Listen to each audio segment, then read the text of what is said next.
Okay, so I kind of want to do something a bit different from what I usually do because I haven't found a book that I really want to read recently. But I did watch The Haunting of Bly Manor, and that was kind of gay, so I thought, you know what? I don't just have to do gay books, I can also do gay shows. So this is going to be a little review, I suppose, of my experience watching The Haunting of Bly Manor. And I gave it 4 out of 5 stars, I think.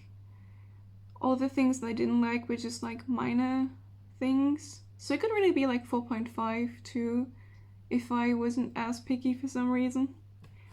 And in case you don't know what it's about yet, you have a young au pair, her name is Danny, and she takes care of 2 orphaned kids, Flora and Miles, at the Bly Manor.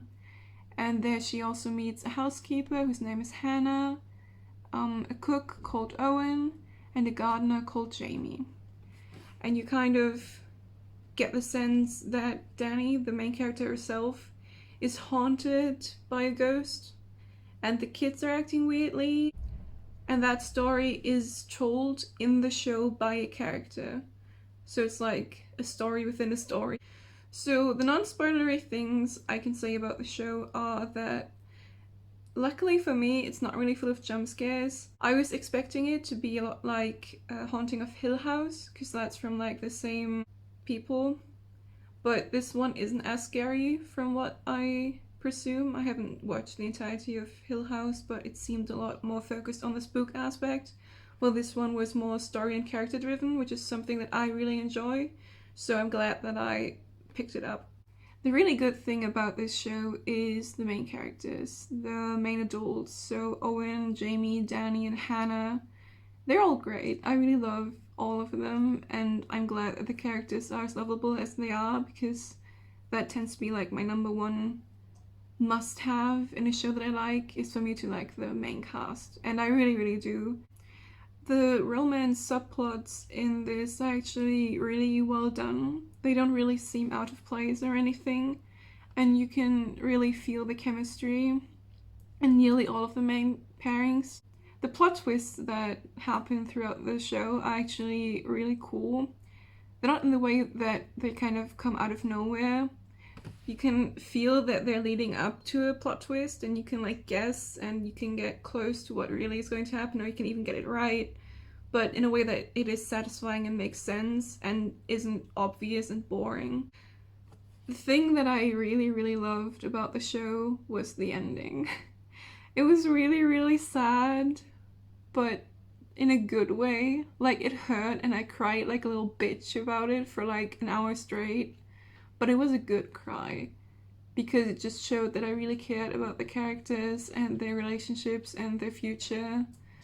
And I was broken. I was heartbroken about it, but in a really, really good way that I haven't had in a lot of shows, so it's really up there for me. So from now on, I'm going to get into some spoilers, and like big spoilers too, so if you have not watched the show yet, I would really recommend you watch it. Like, even if you just watch it for the lesbians, please do. They're great, they're sweet, and the story itself, apart from the lesbians, is really cool too. So I would really recommend it. If you are easily scared, it's a bit scary, but I think only at the start, because you expect it to be really scary, but then when it gets into the plot and the characters, it gets less spooky with each episode. So I think most people would be able to handle that.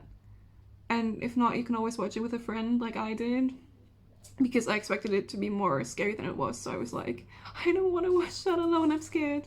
But yeah, if you have not watched it yet and you want to, then do that and don't listen to me talk about spoilers, because it's a really good show and I would really want you to watch it and not get spoiled by me. So I'm going to talk about a bit of the criticism that I have for the show. The one thing that I really didn't like the most were episodes 7 and 8, the one leading up to the last. Can you hear the turtles? Because they're being loud. Sorry, my turtles were bullying each other. I'm not sure if you could hear that or if you could hear me speak. Apologies if it wasn't audible what I said. But back to it. So episodes 7 and 8 were the ones leading up to the final episode, and I have to say that I think they were the weakest ones by far. They were full of backstory. I would have preferred if you put both different aspects of the backstory into one episode, and then had another one that focused more on the in-story present of Bly Manor, and more about the main characters, because I was really attached to them, and it felt like a bit too much about characters that I didn't really care about. I understand that the backstory is necessary and has a reason why it's there, but I felt like it was a bit much and a bit very frustrating because none of the characters were that likable. So to just watch people you don't really care about do things on screen for 2 hours straight just wasn't what I signed up for.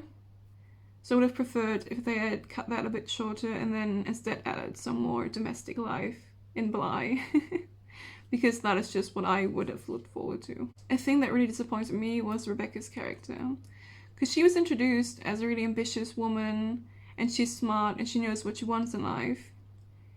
And then she gets the first dick that's available, and suddenly she's dumb, gullible, and just wants to be with her stupid boyfriend forever. And like all of her ambitions and smartness is gone because she got dicked down. Like, what? That doesn't make sense to me. Why would they do that to a really interesting character that was smart and cool? And then she gets dicked down. It's like, I was really disappointed with that because I really liked Rebecca at first, and then it just got worse and worse with each episode. And even at the end with the plot twist where it was like, oh, she wasn't supporting the plan after all, it still didn't feel like that made up for anything, really. What I would have really loved was if there had been a heart-to-heart talk from Owen and Hannah, where they can talk about their feelings and he realizes she's a ghost and she tells him and they're sad and sappy together. I think I would have really, really liked that because I feel like they deserve to have a moment after all of their build-up. And we only got the moment that was like in Hannah's memories when she tells him that she loves him and stuff. And I would have preferred to have some closure there. Just because I was really rooting for them. And it just kind of made me sad that they didn't get to have like an important talk where they realize she's a ghost and they can't be together. I would have maybe liked that instead of more of the backstory, like one episode that focuses on Hannah and Owen and their present relationship and like their drama with being a ghost and dead. But that was pretty much all that I had to say that I didn't really like about it. The rest of it was great. Like the main romance with Danny and Jamie. I am but a humble sapphic waiting to open a plant shop with my love. It was great. I was so happy with their like little lesbian love story montage. That was great. It made me so happy. I cared about them a great deal. I was so glad when they got together. And the kind of sense of impending doom throughout the last 15 minutes or like 10 minutes of their montage was great because you just wanted them to be happy. You wanted them to have their happily ever after, and you just knew that it wasn't going to happen. And you kept being like scared of, oh no, she's going to kill her, she's going to kill herself, she's going to leave her, what the fuck's going to happen? Oh my god, I'm going to die. And it was, I have not felt that much dread in ages about a TV show. Like, I was really, really invested in that, and I was hoping to somehow have them find a way to spend their days together. The other couple of Owen and Hannah was also really well done. The chemistry was really sweet, and I was really sad for them and feeling for them. I think it could have been expanded a bit more and could have been more heart-wrenching a tiny bit, but it was good as it was, and I really cared for them too. The thing that the Haunting shows do with the background ghosts was a nice thing to look out for. I like that they kind of explained the backstory of the ghosts in one of the last episodes, and it was like, oh, that's how they came to be, that's neat. I think that was a nice touch. Another thing that was really good about it was how scary the lady in the lake was. Like, I'm not going to lie, last night I had nightmares about the lady in the lake in my dreams because she's that scary. And that's really good because, ugh, it was scary, but like in a really good way. I personally am really afraid of pale women with dark hair and like white gowns and all that scary stuff. So she was like, right, the exact thing that I'm scared of. And I screamed a few times when I didn't expect her to show up, and she was scary, and I don't like her, but in a good way. And the ending. What can I say but the ending wrecked me. It took my heart and it teared it into pieces. I will never be the same. I have felt eternal sadness. I don't think I will ever get over that. It was really good.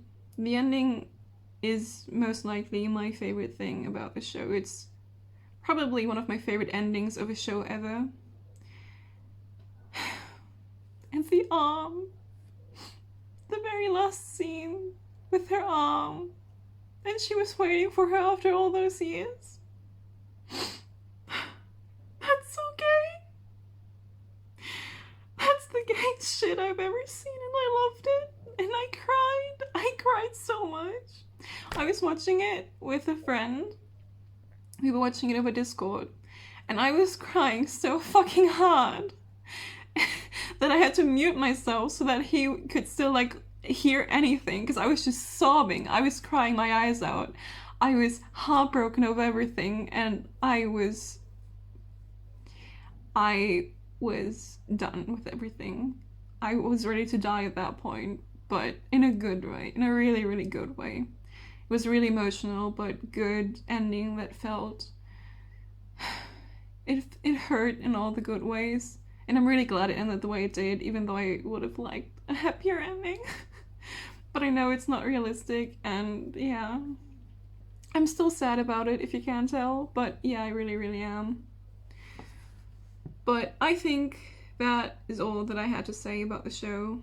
If you've seen it, I would like to know your opinions on it, if you agree with like what I didn't quite like, or if you disagree with something, if you would have preferred something else that I didn't point out, and how you felt about the ending, because that was good.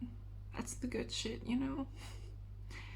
But yeah. Also let me know if you would care to hear more about shows, because I've only done books so far, and I haven't really been feeling like reading recently, but I always watch shows, so I could talk about those. My focus will still be LGBT, like queer content, because that's just what I'm passionate about, I guess, because hello, look at me. I'm not straight. But yeah, if you have any suggestions of other good shows with queer content, or a cool queer couple, or anything, then please let me know.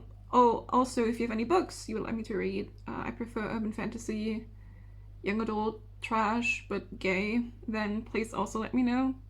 And if you watched like all of this, I'm really, really thankful. It means a lot to me. And yeah, have a good day.